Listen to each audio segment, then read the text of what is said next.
got something going through my head there. Okay, here we go.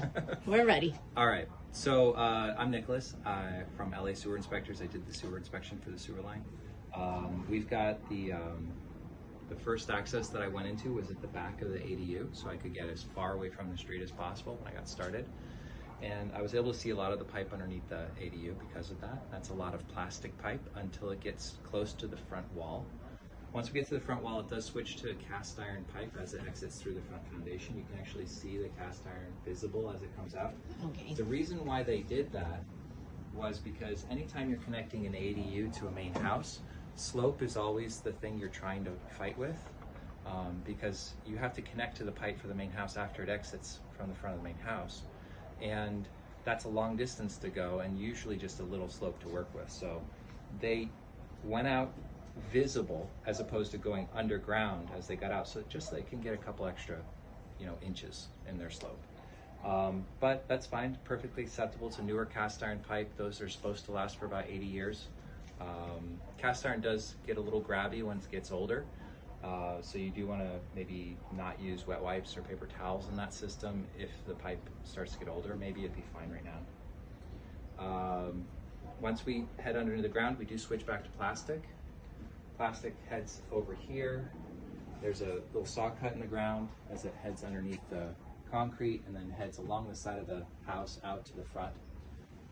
There's another clean out in the front, and just after that is where the ADU and the main house connect to each other before they X out together. Now, plastic's an excellent material for sewer lines. It's supposed to last for a couple hundred years, as long as it's not being touched by the sun, which tends to bleach it. If it's underground, it's supposed to be a couple hundred-year-old pipe before it starts to need replacement. Also, it keeps out roots. It's really good with earthquakes.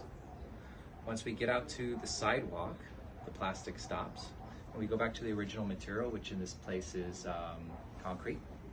Now, concrete is a material that's not super common. It was made trying to solve a problem. Because we have earthquakes in LA, they wanted to make a pipe that was stronger in an earthquake than clay, which is the most common material all around the world. The problem is that when they switched to concrete, they didn't realize that the acid in sewage, it's just mild acid, but over decades it breaks down the alkaline crystals that make concrete strong. And so eventually you have a breakdown of the cement in the concrete. Right now we're just on that path. I would say we have a moderate erosion of the concrete. At some point you're going to have to do something about that, maybe put a fiberglass liner in the existing system. It doesn't look like it's in dire straits right now. If you wanted to use it for another 5 years or so as it is, I don't see any problem with that.